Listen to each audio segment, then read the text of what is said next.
The first experience I have with online games, or well, with Flash games, right, is well, I think I was 6 years old, maybe.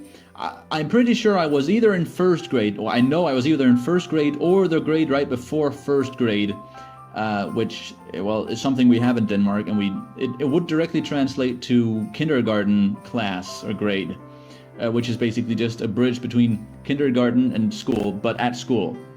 Well, anyways, after school we had after school activity, or we stayed at the school, and there was sort of like a play area, and at that play area, or that part of the school, they also had this row of old school stationary computers. You know, the ones with the huge, well, first of all, the huge actual computers, and then the huge monitors to go with them.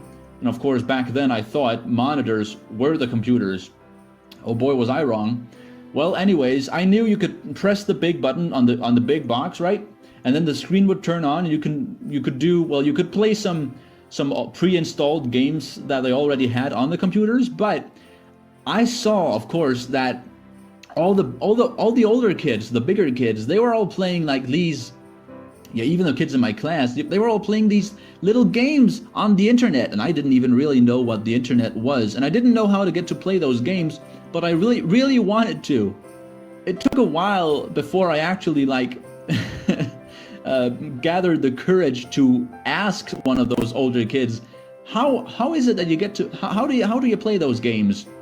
And that is the moment. I don't recall who it was or anything.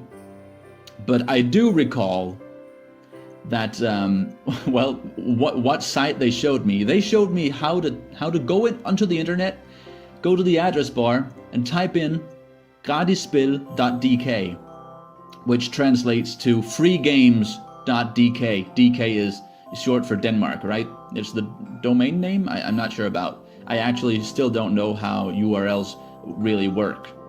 Well, anyways, Gratispil, I'm trying to pronounce it in Danish and English at the same time. Gratispil.dk was the place where everyone, at least at my school, would go for games back then in 2004, 5, 6, back around that time. And basically it was this Danish site, like so many other sites, where they would just gather links to other sites, or they would actually get the games onto their site. Little Flash games. It was a collection of Flash games, that's what I'm trying to say. So this was a whole new world for me, because all the games I had ever played on the computer were CD games, right? That you would actually have to buy and then install onto the computer. So this was like amazing to me to be able to play all of these games just by typing it in, and it was free. So anyways, I think the way I browsed gratispil.dk was the same as a lot of other kids back then, at least the ones in my class, in my grade. What I would do is I would press this big button up at the top of the screen. It wasn't really big, and back then the website was really, really ugly and filled to the brim with advertisements. I didn't mind. I would click the button that said all games, and it would take me to page 1 of their library of games. I think it would start at the oldest games, right? So on page 1 were 6 games, the 6 oldest game they had ever gathered onto the site. And those were the first games that anyone would see if they pressed all games button. And naturally that meant that those 6 games were pretty much all the games, were at least 50% of the games that were ever played on Gratispil, at least at my school, as far as I remember. And those games were, well, there was like a girly game, like Pink Princess dress up game. There was a mini golf game. I think that was on the first page. And then there was a ping pong game, Gold Digger. A lot of people remember that one. I don't have that fond memories of it, but of course I did play it at least once. But anyways, the one game that I really liked, and a lot of other people at the school liked, was the one called Playing with Fire. Oh yes, Playing with Fire.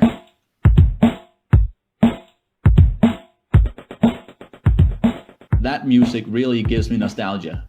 If you're familiar with the game Bomberman, well, this game is pretty much exactly that. It's Bomberman, just reskinned, or a cheaper version. But back then, I didn't know about Bomberman, so this was the peak of gaming for me. This was also one of the only multiplayer games I had ever seen at that point, or at least I'd ever played at that point, and everyone was playing it. It was the hottest thing. You could play with up to 4 players. No, wait, no. You could only play with 2 players, couldn't you? Of course, you would all be using the same keyboard as well. Well, anyways, the game starts you out in one corner of a square, playing area, and it's filled with boxes that you can then blow up using your dynamite that you place, using the weirdest of keys. I don't even know what to call this key. The one with the, well, in Denmark, it would be the one with the umlaut, and the kind of like the hat that you can put on top of letters, and the tilde sign. Yes, it took me a while to figure that out, but once I'd figured out which button actually placed those dynamites, then sticks of dynamite, then I was good to go. As you blew up the different boxes on the screen, different power-ups would come out of them, like lightning bolts that would make your that would make your explosions bigger, or maybe shoes that would make you run faster. The best one by far, or at least the most exciting one for me and for many other kids at the time, was the extra dynamite that would let you place down more than one dynamite. I mean, one more for every one of them you collected. That was the best one. There was also one that was kind of like a boot with a piece of dynamite stuck to it. I didn't know what that meant at the time. Well, at least I later found out that let you kind of lob these sticks of dynamite around. So that was kind of useless. But the bonus sticks, those were the greatest thing, because they allowed you to place multiple dynamites, and then you can make these chain explosions.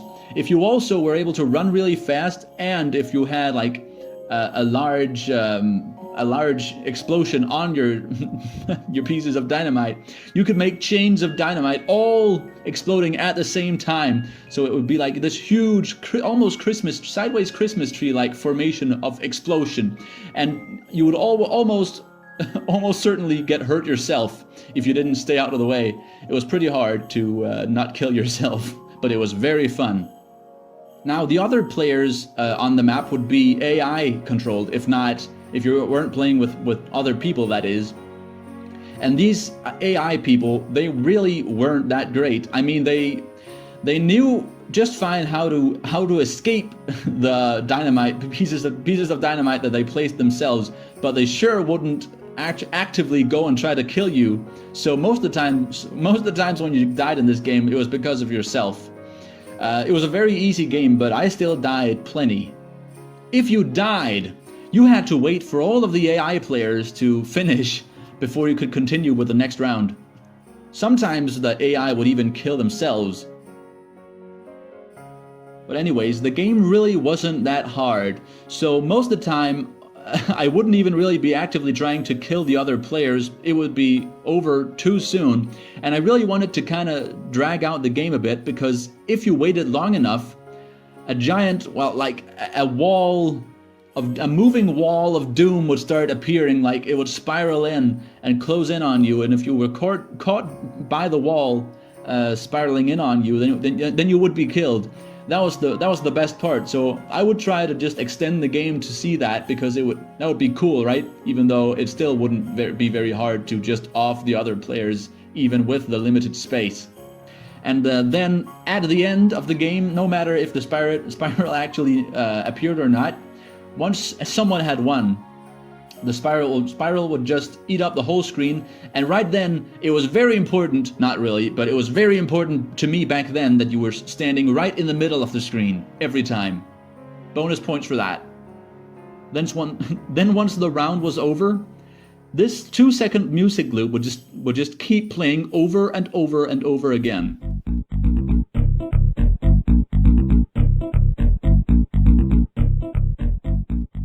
There would be 3 rounds, and after the 3 rounds you could see your total score. But of course, score didn't really matter back then. We really didn't look at the score at all. Well, anyways, there was a sequel to this game, also somewhere on Spill. I think it was at like the fourth page, or it wasn't very far behind the first page. You could play the sequel, which had different levels as well as, of course, the different players and everything that the first game has. So now there were portals, and, well, I think there was some kind of like puddle of oil or something that would get electrified by the explosions on the ground. There was some crazy stuff in there. Only some of the levels were actually like worth playing. There were one level where there were no boxes and no power-ups. You already had a lot of power-ups, but it would basically be impossible because everyone was so fast and can play so many dynamites, and everyone also had multiple lives in the sequel. So it would be really hard to actually kill anyone in that one level. And if there were no boxes, yes, then it would be pretty hard to actually get these AI to get hurt, because they would actually be really good at avoiding explosions. Although sometimes they would just randomly plop down a dynamite right where they were and just stay there because they were scared of other dynamite. So maybe they weren't that great after all. I killed myself plenty of times with my old explosions trying to kill them though. The one trick was that if you could get them to be in a corner, then you could place a dynamite well, it was a kind of specific thing, but you could get them pretty much every time, or at least 50-50 doing that. And of course, I also played this game with my friends and with my little brother. I have a specific memory that me and my little brother actually played this so much at least one day, that we made up a song to the tune of Norwegian Wood by the Beatles for any time someone would kill themselves in the game, which was more often than you might think. So in conclusion, this game certainly makes it onto my top 25. Is that what I'm doing? Top 25 best Flash games of my childhood? Sure. This game gets the approval stamp. It's one of my childhood games.